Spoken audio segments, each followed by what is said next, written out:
I was there for Kymani since he was born. So this is where they say he hung himself. And when I think about this and I replay it over and over, it don't make sense. My name is Kymani Littlebird Graham, and we're here to talk about what happened on June 25th, 2020. I brought you out here to Crazy Heads because I felt this was the better place to tell this story. At the early morning of June 25th, 2020, I received a phone call from my sister-in-law, Nancy Big Hawk. And it's not the kind of phone call you want to get. All I heard her say is, "Did you hear what happened to Kymani?" And I was like, "What?" You know, because it didn't sound bad, you know, when she first called. And then she went really quiet. And then I knew, I said, man, I took a deep breath. I knew that something was wrong. And she said, they found him at Crazy Heads and he's dead.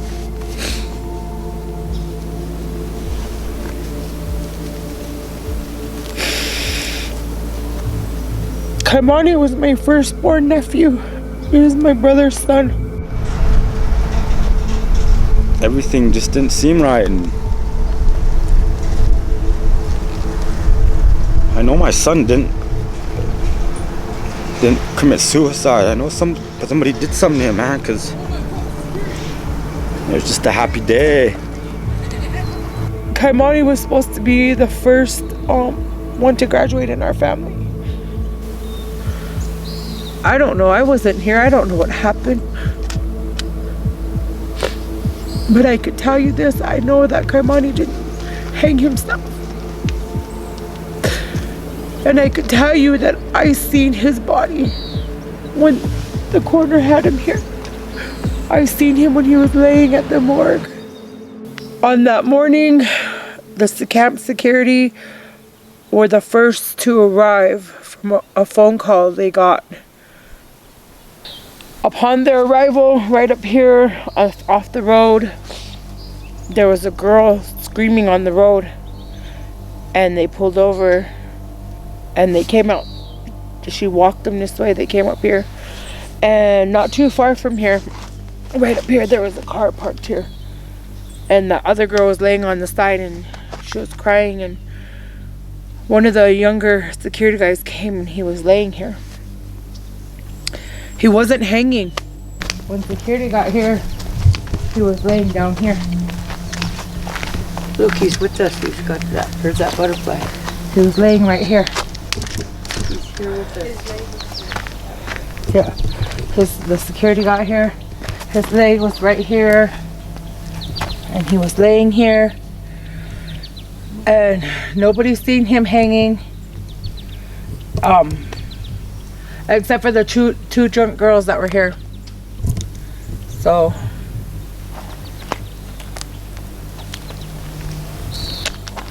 and as intoxicated as they were, they couldn't get him down. And as you can tell, if he was hanging from this tree right here, he would be in the middle of the water. You would have to get him, he'd have to be wet. He wasn't wet at all. Not at all. He was laying here, and there was a tow rope right here on the side of him laying here. And so the security guy attempts to help him a little bit because he was twitching, his body was still moving, and to give him CPR. But they said they were scared because his sternum felt like it was crushed. And so the other security guard came up and he goes, "Did somebody call 911?" Because the two girls were standing there and they were frantic. And so he pulls out his phone, and one of the girls said, "What are you doing?" "I already called 911. So he reaches over to grab her phone, but her phone was dead. And so he goes and he pursues to finish calling 911.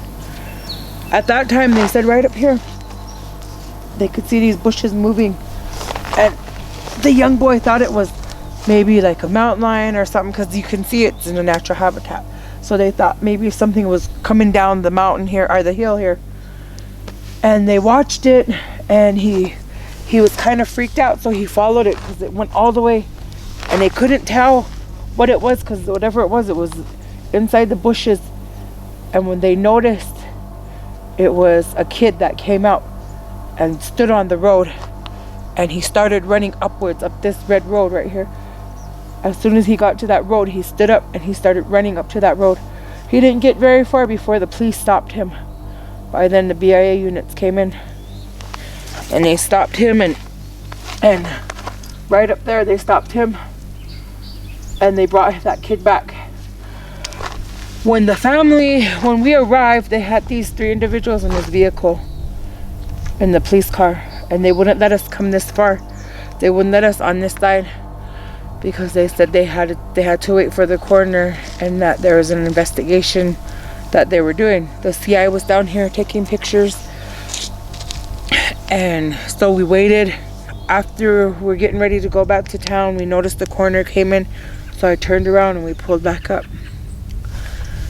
And by the time I got here, they had the gurney right here, and they had the body right here. They had taken Kymani up there, and the coroner and the investigator were arguing.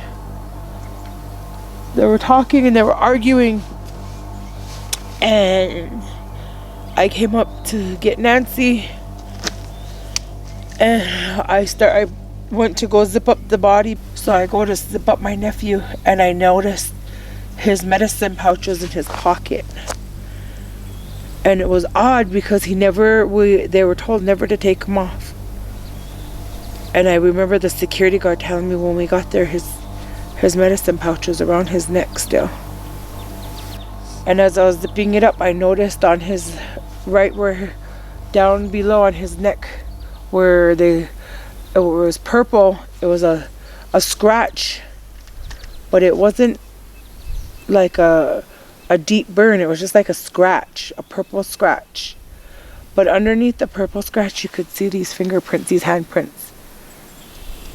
And then I turned around and I called for my daughter to take pictures. And by then, the coroner already tried to zip it up, and I was like, wait a minute. And then we pulled my sister-in-law off, and the security guy said, I got the pictures, and I said, okay. We zipped him up. And that coroner said, he'll be ready tomorrow. You guys call us tomorrow. And they took him. Basically, the BIA, we asked for an autopsy. I mean, my wife works at corrections, and she's a correctional officer, and she helped in calls like this in the jails. And just the ligature marks on the neck and everything just weren't accurate to what she's seen from her experience. He had bruises under his arms from when my uncle put his clothes on him. People said he jumped out of a car, but he had no scratches.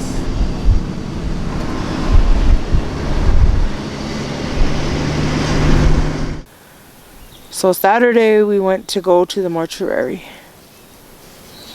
and we had the guys go in there and get him dressed. And my husband came out. And he goes, don't be mad. He goes, but maybe you need to call somebody else because he has bruises all over his chest and under his arms. And I started getting numbers to all the senators, all of the people that I know that advocate, and all for FBI, for all the regional offices in our area and beyond. I started getting numbers for BIA and calling and started making noise. Because after they dressed him and they came, and the menfolk agreed that they wanted more done. It hasn't been easy. There's nights that I just sit there and I pray about it. I have to pray every morning before I leave my house, so I don't have anger towards anybody. son died a real warrior for the cause, murdered by his own friends who like to drink alcohol. Why do you think your son was murdered? Why would somebody want to murder your son? Because my son's been busting their parties out there all week. We got pictures of it in our society security thing. At the beginning of the pandemic, there was camp security that was developed, and it was called the military society camp. And so they called the society men and brothers to come out from all the societies that the Cheyennes have. And Kymani was an elkhorn scraper. And I encouraged Kymani to go and participate, because that's just the type of person I am. You know, is that I told them, you guys need to learn the ways of your grandpa. You guys need to go help him. He also had a live-in girlfriend. So he wasn't the type that to be running around, partying. Ever since his live-in girlfriend and him were together, they were always home. Always home. Prior to this, it's only been about maybe three weeks to a month that him and his girlfriend had split up. They were together for 2.5 years, and they just went their own ways. And he was, you know, hurt from the relationship because she up and moved to California with her family. So we tried everything to try to keep his mind busy, and he liked to spend a lot of his time at the People's Camp Security. They call all societies down there to protect our homeland, to keep COVID out and do roadblocks. So I wanted to be part of this, man. And I told my son, this is history in the making. We're gonna be able to turn people around off our reservation that don't get to be here. Never have we got to do that before. And my brother and his wife, they were together and they raised their kids in a good way. My brother was one of the best fathers I know, and he was tough, but he was always active in his children's lives. I know when my kids do wrong, I want to defend them, but I always tell my kids, you got to tell me the truth. You got to tell me the truth. And I always got after my kids, and I'm a mean guy from what I hear. But bad company corrupts good morals, man. You can have a good heart, but once you get influenced by a bad person, yeah, he can influence your heart and your thoughts, and you can do bad things. And that's what's going on in our community. These kids are influencing one another to do alcohol and drugs, and the parents are they're pretty much allowing it by not getting after their kids when they're drinking.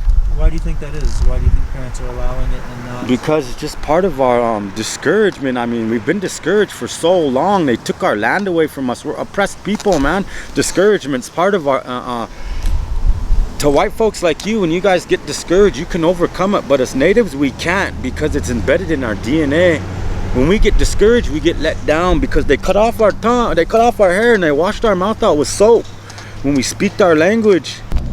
And I always said that, man, discouragement's a disease to the Native Americans, because once we get discouraged, we don't know how to overcome it like the other races can, because they took so much from us. Our land, this is the only little piece of land we got, Cheyenne country, man, and we're fighting hard to keep COVID out, and we're fighting hard to fight against alcoholism and drug addiction. And I'm a warrior, man. I stand for my family and I stand for my people, and I will to the day I'm dead, just like my son did, man.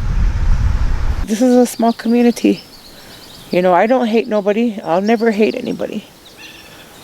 Even the kids that were out here with Kymani, I will never show them any hate. I don't wish this on anybody. Nobody has to deserve to go through this kind of pain. I pray every day. My dad prays every day.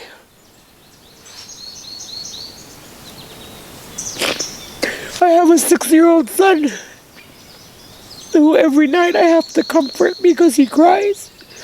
I don't know what to say to him, so I just cry with him. If I could talk to those family members, I would tell them, I don't hate you guys. I just want you to tell the truth. Kymani was a good kid. All I ask is just what happened.